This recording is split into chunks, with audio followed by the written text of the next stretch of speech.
ഇപ്പൊ നമ്മൾ ഈ കണ്ടുകൊണ്ടിരിക്കുന്ന ഈ ഖുർആനിലെ വചനങ്ങള് അറബി ലിപിയൊക്കെ നമുക്ക് എഴുതാൻ ഭയങ്കര പ്രയാസമായിരിക്കും അല്ലെ.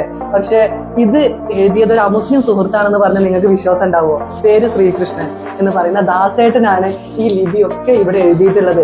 അദ്ദേഹത്തിന്റെ ഒരുപാട് കഴിവുകൾ നിങ്ങളെ കാണിക്കാൻ വേണ്ടിയിട്ടാണ് ഞാൻ ഈ ഒരു വീഡിയോ ചെയ്യുന്നത്. അപ്പൊ നമുക്ക് ശ്രീകൃഷ്ണൻ എന്ന് പറയുന്ന ദാസേട്ടനെ നമുക്കൊന്ന് വിളിച്ചാലോ? ഇതാണ് ഞാൻ പറഞ്ഞിട്ടുള്ള ആ കഴിവിന്റെ ഉടമ. അപ്പൊ നമുക്ക് ഇവരൊന്ന് പരിചയപ്പെടാം. അപ്പൊ ദാസേട്ടാ, എന്താ ശരിക്കുള്ള പേര്? ശരിക്കുള്ള പേര് ശ്രീകൃഷ്ണൻ എന്നാണ്. ശ്രീകൃഷ്ണൻ എന്നാണ് അല്ലെ? എവിടെ വീട്? കരുവാരക്കുണ്ട്. കരുവാരക്കുണ്ട്. എത്ര വർഷമായി ഈ ഒരു ചിത്രകലയില് ഇങ്ങനെ കഴിവുകൾ തെളിയിക്കുന്നത്? എന്താ പറയാ, തന്നെയാണ് പരിപാടി, തന്നെ പണി ആണല്ലേ. പക്ഷെ ഇതില് നിങ്ങൾ വ്യത്യസ്തമാക്കുന്നത് എന്താ വെച്ചാല് ഖുർആനിലെ കുറെ വചനങ്ങൾ നമുക്ക് പോലും വായിക്കാൻ, സാധാരണ മുസ്ലിങ്ങളായ ആളുകൾക്ക് പോലും വായിക്കാനോ എഴുതാനും പ്രയാസമുള്ള ലിപികള് എങ്ങനെയാണ് ഇത്രയും ഭംഗിയായിട്ട് ഇങ്ങനെ എഴുതാൻ പറ്റുന്നത്? അതെന്താന്ന് ചോദിച്ചു കഴിഞ്ഞാൽ കുറച്ചു കാലം പ്രവാസിയായിരുന്നു. അതിലിപ്പോ ആകെ കിട്ടിയത് ഇപ്പൊ ഇതാണ്. ആ കഴിവാണല്ലേ. കുറച്ച് അറബി ചെറുതായിട്ട് വായിക്കുകയും ചെയ്യും, കുറച്ചൊക്കെ എഴുതും ചെയ്യും.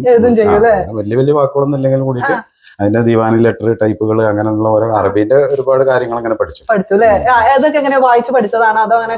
അത് അവിടെ നമ്മളൊരു ഒരു ഉസ്താദ് ഉണ്ടായിരുന്നു അന്നങ്ങളെ. അപ്പൊ അങ്ങനെ ഇങ്ങനെ പഠിപ്പിച്ചെന്നു നമ്മൾ എഴുതി. പിന്നെ ഞാൻ എഴുതുന്ന സ്റ്റൈലും അതും അവർക്ക് ഭയങ്കര ഇതാണ്. സൗദിയിൽ നിന്ന സമയത്ത് ഞാൻ എഴുതുന്ന അവർക്ക് ഭയങ്കര താല്പര്യം. അവരിങ്ങനെ പെൻസിലിനോട് എഴുതി തരും. അപ്പൊ നമ്മൾ അക്ഷരം ഏതാണെന്ന് ചോദിക്കും. അങ്ങനെ പഠിച്ച് ഓരോ അക്ഷരങ്ങൾ പഠിച്ച് പിന്നെ ഇത് എഴുതുമ്പോ നമ്മൾ അറിഞ്ഞിട്ട് എഴുതണല്ലോ. ഇത് എഴുതുന്നത് ഇന്ന അക്ഷരമാണെന്ന് അറിഞ്ഞിട്ട് എഴുതുമ്പോ അതിനൊന്നുകൂടി പെർഫെക്റ്റ് കൂടും. അത് നമ്മള് അറിയാതെ എഴുതുമ്പോ വെറും ചിത്രം വരയ്ക്കണ പോലെയാവും. ഏത് അക്ഷരമാണ് എഴുതുന്നത് നമുക്ക് അറിയാം, ഏതാണ് വരുന്നത്. പള്ളിന്റെ ഉള്ളിൽ സത്യം പറഞ്ഞാൽ നമുക്ക് ഇതിന്റെ അക്ഷരങ്ങൾ മാത്രമേ അറിയുള്ളൂ. ഇപ്പൊ അലിഫ് തുടങ്ങുന്നു, ബ, അങ്ങനെ ഇങ്ങനെയുള്ള കാഫ്, ഇങ്ങനത്തെ നമുക്ക് ഹാവ്, വാവ്, അങ്ങനെ അക്ഷരങ്ങൾ മാത്രമേ നമുക്ക് അറിയുള്ളൂ. പക്ഷെ കൂട്ടി യോജിപ്പിക്കുമ്പോൾ ഇത് വായിക്കാനുള്ള, മൊത്തത്തിൽ വായിക്കാൻ നമുക്ക് കിട്ടൂല. അല്ല, അത് സ്റ്റൈലിൽ എഴുതാനുള്ളത് അവിടെ ചെന്നിട്ടാണ് കിട്ടിയത്. സാധാരണ ആദ്യം പെൻസിലുകൊണ്ട് എഴുതും. അത് 2 പെൻസിൽ വെച്ചാണ് അങ്ങനെ എഴുതുക. അതങ്ങനെ സ്റ്റൈലാണ്. അറബി എഴുതുന്ന 2 പെൻസിൽ വെച്ചിട്ട് എഴുതാം. 2 പെൻസിൽ ഇങ്ങനെ കൂട്ടി പിടിക്കും. 2 പെൻസിൽ കൂട്ടി പിടിച്ചാലേ 2 ലൈൻ ഇങ്ങനെ കിട്ടുള്ളൂ. ഇങ്ങനെ എഴുതും. 2 പെൻസിൽ കൂട്ടി സാധാരണ അറബി എഴുതുന്നോട് തന്നെയാണ് തുടങ്ങുന്നതൊക്കെ. അത് ഇവിടെ തന്നെ തുടങ്ങും. അങ്ങനെ തുടങ്ങും. പിന്നെ നമ്മൾ കളർ ചെയ്യുമ്പോ ചിലപ്പോൾ ഇവിടെ നിന്നൊക്കെ തുടങ്ങും. പല ഐഡിയ ഉണ്ടാവും. ചെയ്യുമ്പോ അവിടുന്ന് ഇങ്ങോട്ട് 2 പെൻസിൽ കൂട്ടിയിട്ട് എഴുതിയാണ്. പിന്നെ അപ്പൊ ഖുർആനിലുള്ള ഒരു വിധം വചനങ്ങളൊക്കെ അപ്പൊ വായിക്കാൻ കുറച്ചൊക്കെ അറിയാം. സുഹൃത്തുക്കൾ ചെറിയ ഒക്കെ ഇങ്ങനെ അറിയാം. സൗദിയിൽ ചെന്ന് അങ്ങനെ കുടുങ്ങിയിട്ട് നമ്മൾ പഠിക്കുമല്ലോ കുറെ.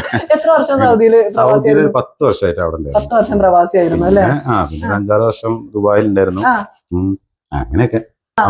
ഈ ഒരു പിക്ചറൊക്കെ അല്ലേ, ഇതൊക്കെ ഇത് മൂപ്പരാ നമുക്ക് ഇവിടെ ഒരു മദീന വരച്ചാലോ എന്ന് ചോദിക്കും. ആയിക്കോട്ടെ, വരക്കാറ്. ഇന്നൊരു ഫോട്ടോ നമ്മൾ സെലക്ട് ചെയ്യാന്ന്. ഞങ്ങൾ 2 ആളും കൂടി 2 ഫോട്ടോ ഇങ്ങനെ സെലക്ട് ചെയ്യും. അതിലൊന്ന് തെരഞ്ഞെടുക്കും. അങ്ങനെ, കാരണം നീളം കൂടിയല്ലേ മദീനന്റെ പല സൈസും ഉണ്ട്, പല ഫോട്ടോ ഉണ്ട്. അപ്പൊ ഒന്ന് ഫുള്ളായിട്ട് ചെയ്താലോ എന്നാണ്. ആയിക്കോട്ടെ. അപ്പൊ ഈ മദീന സെലക്ട് ചെയ്യുമ്പോൾ എന്തെങ്കിലും ടെൻഷൻ ഒക്കെ ഉണ്ടാവും? ഇല്ലല്ല, നമുക്ക് ഏത് ചിത്രമായാലും ഓക്കെ. നമുക്ക് ഓക്കെ. അതിനെന്താ, ഏത് ചിത്രം കണ്ടാലും. അപ്പൊ ഈ അറബി എഴുതുന്നതിൽ പ്രത്യേക ഇൻട്രസ്റ്റ് ഉണ്ട്. നല്ല രസമാണ്. കാരണം കാലിഗ്രാഫി എന്ന് പറഞ്ഞാല് ഏറ്റവും നല്ല രസമാണ്. അറബി എഴുത്തെന്ന് പറഞ്ഞാൽ ഏറ്റവും നല്ല രസമാണ്. എനിക്ക് നല്ല ഇഷ്ടമാണ് അറബി എഴുതുന്നത്. അതായത് ഇപ്പൊ എന്താ വെച്ചാൽ അറബി എന്ന് പറഞ്ഞാൽ മഹത്തായ ഭാഷയാണ്. നമ്മളെ എങ്ങനെ പറഞ്ഞുതരാം. അതന്നെ. അതായത് ഇപ്പൊ നമ്മളെ മലയാളത്തില് പല വാക്കുകളും കമ്മി ഉണ്ടാകും. പക്ഷെ അറബിയിൽ അതിന് എല്ലാത്തിനും വാക്കുകളുണ്ട്. അറബി സംസാരിക്കുന്ന ഒരുപാട് രാജ്യങ്ങളുണ്ട്. നമ്മളത് മലയാളം തന്നെ ഏറ്റവും ചുരുങ്ങിയ ചെറിയ ഭാഷയാണ്. അതൊന്നും ആർക്കും അറിയില്ല. അറബി എഴുതാന്ന് പറഞ്ഞാൽ എനിക്ക് ഭയങ്കര ഇൻട്രസ്റ്റാണ്. എഴുതാന്നൊക്കെ പറഞ്ഞാൽ ഇതിപ്പോ മൂപ്പര് ശ്രീകൃഷ്ണൻ എന്നാണല്ലോ പേര്. പക്ഷെ നിങ്ങൾ ഈ ഒരു അറബി എഴുതാന്ന് പറയുമ്പോ ശരിക്കും എങ്ങനെയാണ് സ്വായത്തമാക്കിയത് ആളുകൾക്ക് ഭയങ്കര ഒരു ഇതുകൊണ്ട് തന്നെ പ്രവാസി തന്നെ തന്നാണ്ട് നമ്മളൊക്കെ മറ്റേ കോൺട്രാക്ട് ഒക്കെ ചെയ്ത് ബില്ലൊക്കെ ചെയ്ത് കൊടുത്താണ്ട് ലാസ്റ്റ് ചോദിച്ചു ഇന്നത്തെ മുസ്ലിം എന്ന് ചോദിച്ചു. അപ്പൊ ഞാൻ പറഞ്ഞു ഞാൻ മുസ്ലിം അല്ല എന്ന് പറഞ്ഞു.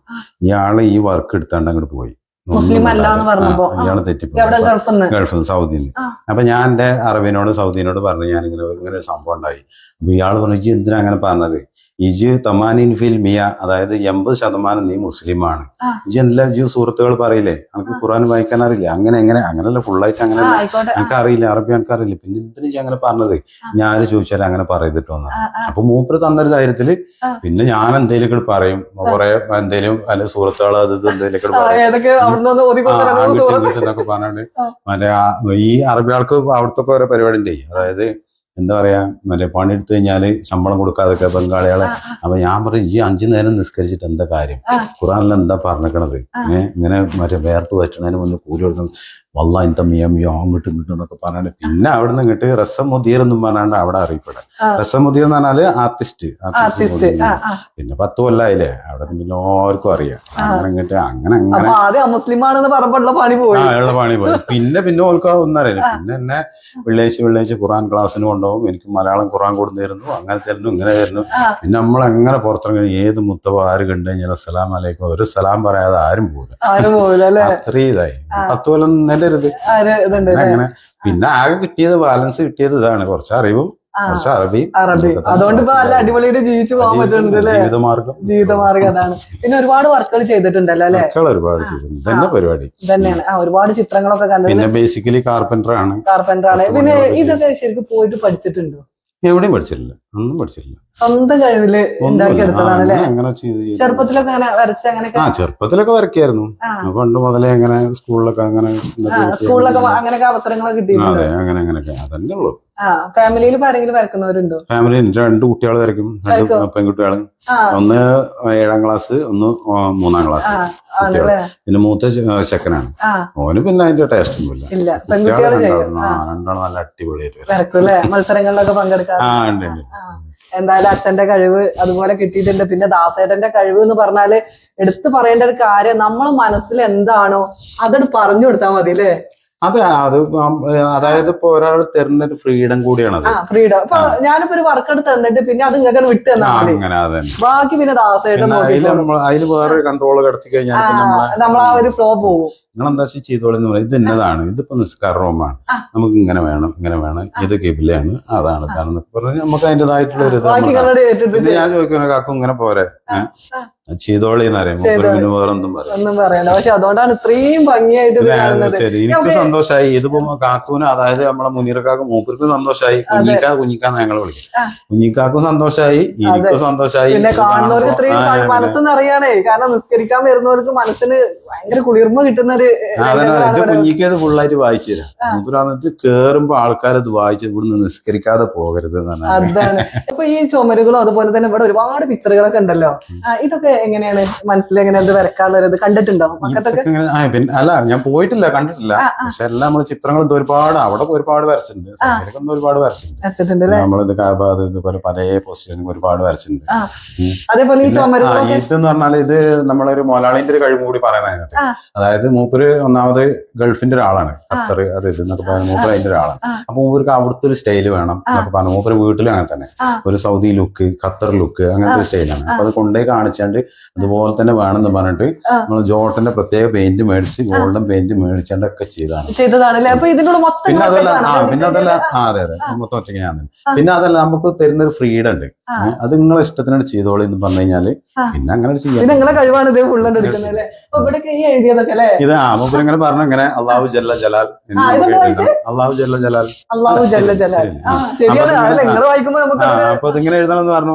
നിങ്ങൾ സാധാരണ എഴുതനാണ്, ഇങ്ങനെ മെമ്പറല്ലേ, ഇത് കേബിലല്ലേ, ഇങ്ങനെ ഭാഗത്ത് ഇങ്ങനെ ചെയ്യുന്നല്ലേ. അപ്പൊ നമ്മളിങ്ങനെ എഴുതിയാലെന്ന് പറഞ്ഞാൽ ഒരു ഡിസൈനൊക്കെ വരച്ചത് ഓക്കെ. അതിപ്പോ ഞാൻ എന്ത് ചെയ്താലും മൂപ്പർക്ക് അറിയാം നമ്മൾ അത്രയും ഫ്രീഡം തരുന്നോണ്ട് അപ്പൊ ഒന്നുകൂടി വർക്കുകൾ നന്നാവുക ചെയ്യാം. ഇതൊക്കെ ശരിക്കും പറഞ്ഞാൽ നമുക്ക് ഫ്ലെക്സ് വേണമെങ്കിൽ വെക്കാം. ഇപ്പൊ കാലഘട്ടം അങ്ങനെ ഫ്ലെക്സ് വേണമെങ്കിൽ വെക്കാം. പക്ഷെ ഇവിടുത്തെ മലയാളി എന്ന് പറഞ്ഞാല് മുനീർക്ക മൂപ്പര് എന്ന് പറഞ്ഞാല് നിങ്ങൾ വരച്ചാൽ മതി, നിങ്ങൾ വരച്ചോളി, നിങ്ങളാക്കും പോലെ വരച്ചോളി ദാസേട്ടാ. അങ്ങനെ മൂപ്പര് ഫ്രീഡം തരും. അപ്പൊ നമ്മളെ ഇഷ്ടത്തിനാണ് ചെയ്യും. നമുക്ക് മറ്റു വർക്കുകളൊക്കെ ഒന്ന് കണ്ടാലോ? ആയിക്കോട്ടെ, പോകും.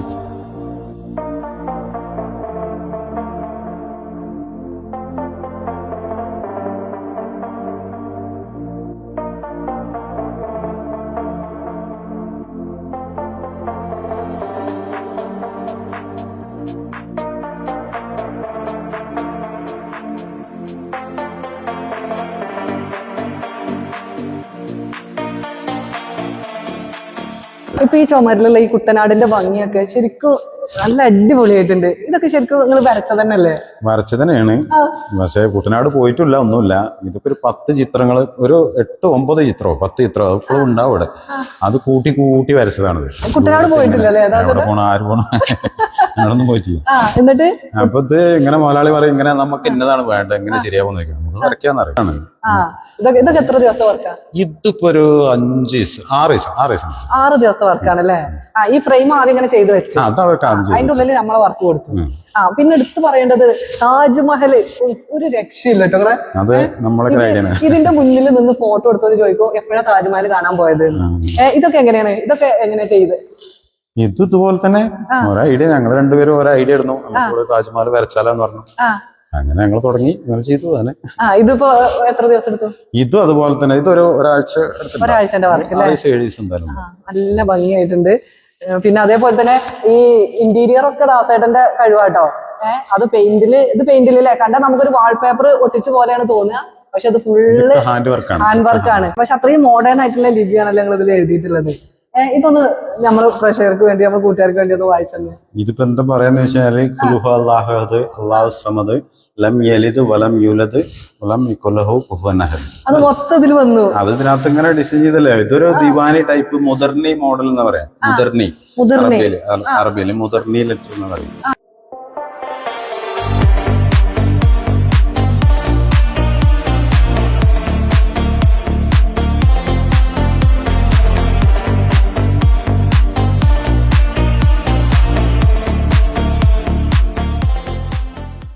ദാസേട്ടാ അതിപ്പോ ഇങ്ങനെ വരക്കുമ്പോ അങ്ങനെ എന്തെങ്കിലും ലിപികൾക്ക് പ്രത്യേകമായിട്ട് ശ്രദ്ധിക്കേണ്ടതൊക്കെ ഉണ്ടോ?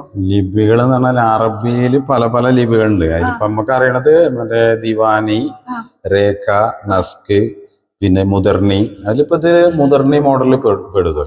അങ്ങനെയാണല്ലേ? ദിവാനി മുദർനി മോഡലിൽ പെടും. അതൊക്കെ നമുക്കിത് ഒരു അങ്ങനെ അറിയുന്നില്ല കേട്ടോ. നമുക്ക് ഏകദേശം അത്ര അറിയണ അത്രേ ഉള്ളൂ. വലിയ വലിയ ആൾക്കാരെ എഴുതി വിടണ നമ്മൾ നോക്കി ചെയ്യണമെന്നുള്ളൂ. ഡാൻസ് ചെയ്ത് നിൽക്കണ അതുപോലെ അടിപൊളി. മലയാളം ഒരിക്കലും ഇങ്ങനെ എഴുതാൻ കഴിയില്ലല്ലോ, ഒരിക്കലും കഴിയില്ല, വായിക്കാനും കഴിയില്ല, ഇങ്ങനെ എഴുതാനും കഴിയില്ല. ഇത് എങ്ങനെ ഉള്ളിൽ എഴുതിയാലും നമുക്ക് അക്ഷരങ്ങൾ വ്യക്തമായിട്ട് മനസ്സിലാവുന്നുണ്ട്. ഇത് അറിയുന്നവർക്ക് ഫുള്ളായിട്ട് വായിക്കും, ക്ലിയർ ആയിട്ട് വായിക്കും.